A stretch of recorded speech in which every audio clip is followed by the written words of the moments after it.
नमस्कार, मैं दीपक सिंघरवार और आप देख रहे हैं आस्था की सख्त न्यूज। आप चलते हैं इस बड़ी खबर की ओर।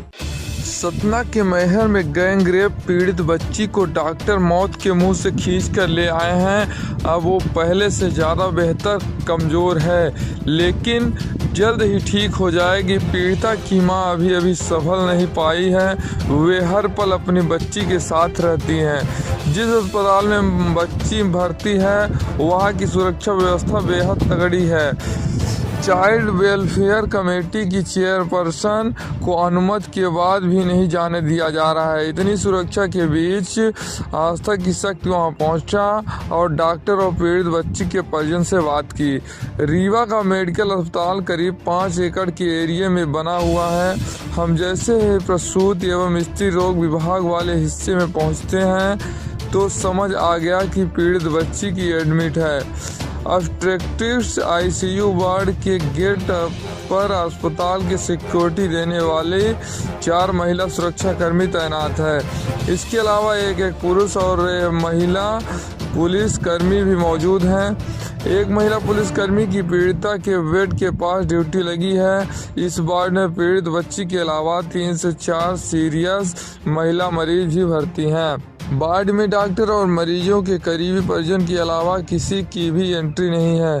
हमारी मौजूदगी में रीवा चाइल्ड वेलफेयर कमेटी की चेयरपर्सन ममता नरेंद्र सिंह एसपी की परमिशन लेकर पीड़िता से मिलने आई। इसके बावजूद भी उन्हें एंट्री नहीं दी गई। वो 2 घंटे लगातार कोशिश करती रही। उन्होंने वहीं खड़े रहकर तमाम सोर्स लगाए। आखिरकार उन्हें निराश होकर वापस जाना पड़ा। सुरक्षा कर्मी ने कहा कि हमें डीन का आदेश है कि किसी भी नेता, मंत्री, विधायक, अफसर या अन्य लोगों को वार्ड में एंट्री ना दिया जाए। हम उन्हीं का पालन कर रहे हैं। आईसीयू वार्ड के बगल में ही डिलीवरी वार्ड है। सामने लंबा सा कॉरिडोर है। सभी मरीज के परिजन इसी कॉरिडोर में बैठे हैं। हमने पता लगाया कि मैहर दुष्कर्म पीड़िता का परिवार कहाँ है। कुछ लोगों ने बताया कि सामने जमीन पर जो बुजुर्ग बैठे हैं वो पीड़िता के दादा हैं। उनके बगल में बैठी 2 महिलाएं उनके परिवार से ही हैं। वहीं 5 साल की एक बच्ची भी बैठी हुई है जो पीड़िता की छोटी बहन बताई जा रही है। महिला से बात की तो उन्हें कहा, भैया हम बहुत परेशान हैं, हम बात करने की स्थिति में नहीं हैं। हम गरीब लोग हैं। रीवा में हमारा कोई नहीं है, खाने तक की व्यवस्था नहीं है। यहाँ हमारी सुध लेने वाला कौन है।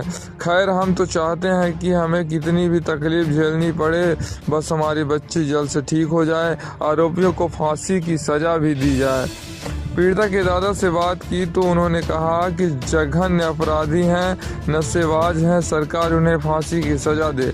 हमने पीड़िता की मां के बारे में पूछा तो उन्होंने बताया कि वो पीड़िता के साथ 24 घंटे अंदर ही रहती हैं। बीच में कुछ देर के लिए बाहर आती हैं। बस वो अभी सदमे में है, किसी से बात नहीं करती, चुप रहती हैं। मेडिकल अस्पताल रीवा के अधीक्षक डॉक्टर अनिल मिश्रा बच्ची को देखने वार्ड के अंदर गए। बाहर आने के बाद हमने उनसे बात की। डॉक्टर अनिल ने बताया कि बच्ची की हालत स्थिर है, उसका ब्लड प्रेशर ठीक है, उसे बुखार भी नहीं है।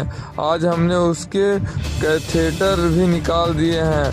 भी उसको थोड़ी कमजोरी है। उसका सफल ऑपरेशन हुआ है। हर 2 घंटे में उसकी मॉनिटरिंग हो रही है।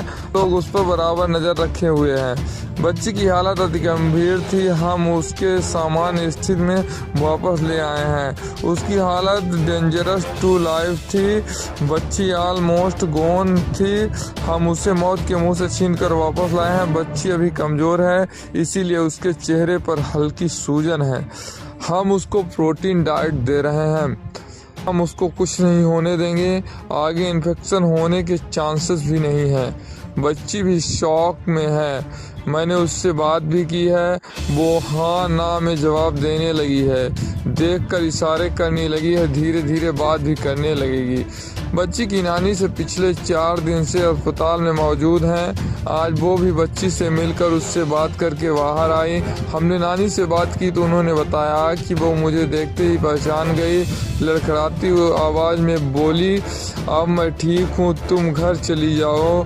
नानी ये भी बताया कि बच्ची पानी वगैरह भी खुद मांगने लगी है। डॉक्टर उसे एक बार में 2 चम्मच पानी पिलाते हैं। बेटी की हालत देखने के बाद अब तक मेरी आंखों में आंसू बंद नहीं हुए थे, लेकिन आज अपनी बच्ची को देखकर मुझे लगा कि अब वो जल्द ठीक हो जाएगी।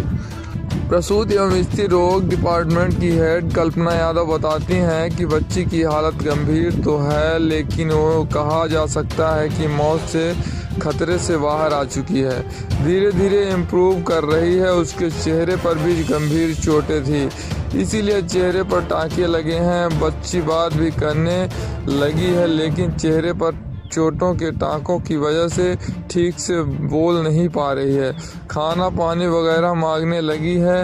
वो अभी शॉक में है। हमने भी उससे उस मैटर पर कोई बात नहीं की है। साइकियाट्रिस्ट से उससे काउंसलिंग कराई जा रही है। आईसीयू वार्ड में बच्ची के साथ एक डॉक्टर 24 घंटे मौजूद रहती है। इसके अलावा उसके साथ एक महिला आरक्षक, एक नर्स और उसकी मां रहती है। करीब 15 डॉक्टरों की 5 टीमें अलग अलग समय पर हर 2 घंटे में बच्ची की मॉनिटरिंग कर रही है।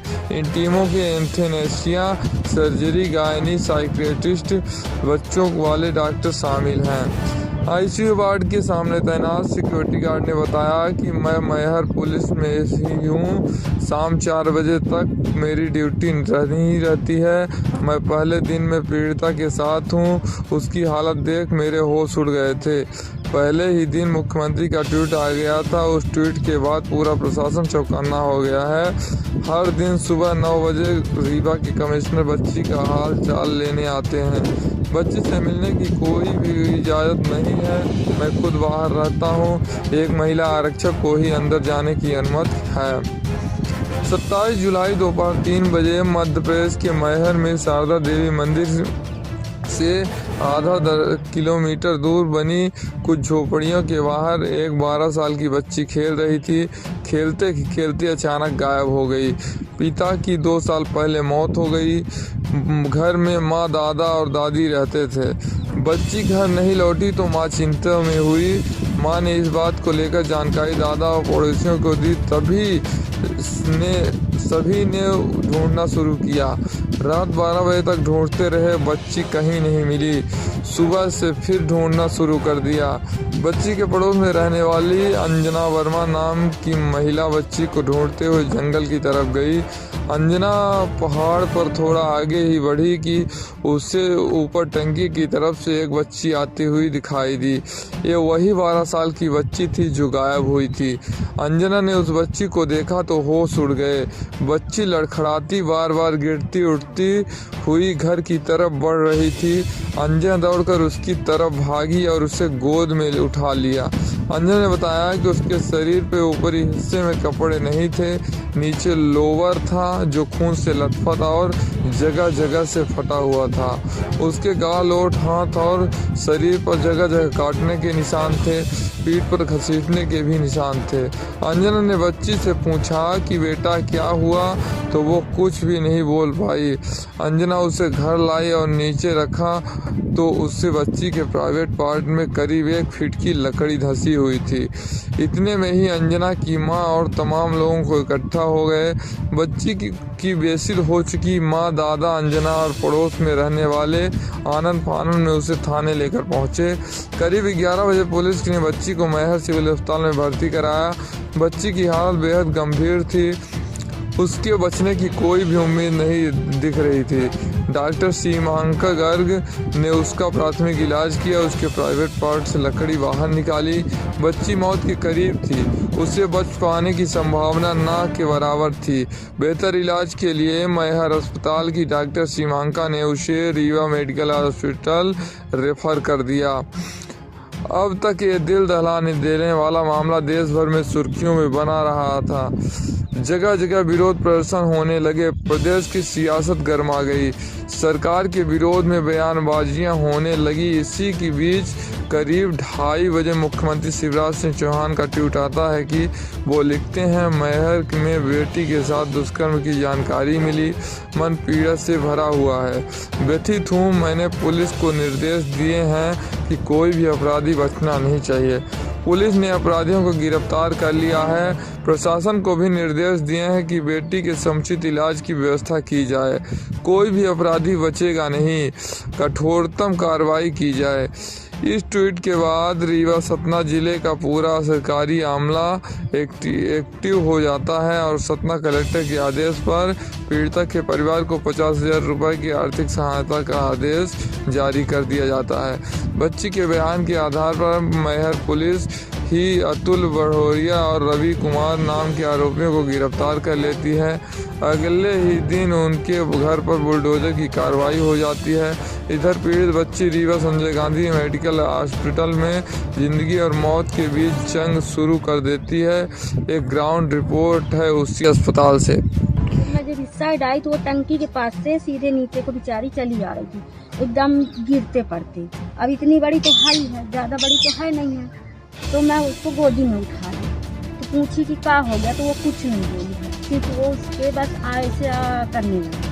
तो हमने उसको उठा के उसकी हालत जब उसका एकदम काट, अंदर इंजरी थी, अंदर इंटरनल ब्लीडिंग हो रही थी, तो उन सब ब्लीडिंग्स को रोका गया है और फिर उसके बाद उसका ऑपरेशन किया गया है और अभी वर्तमान में उसके वाइटल्स स्टेबल हैं, लेकिन क्रिटिकल मरीज को जिसको सतना जिला चिकित्सालय से रेफ़र किया गया है उसको लेके आए हैं और उसके साथ लैंगिक यौन अपराध हुआ है ऐसा पता लगा है मैहर में, और उसको हमारे पास रेफ़र किया गया। हमारे चिकित्सकों ने अभी उसकी प्राथमिक जांच की है।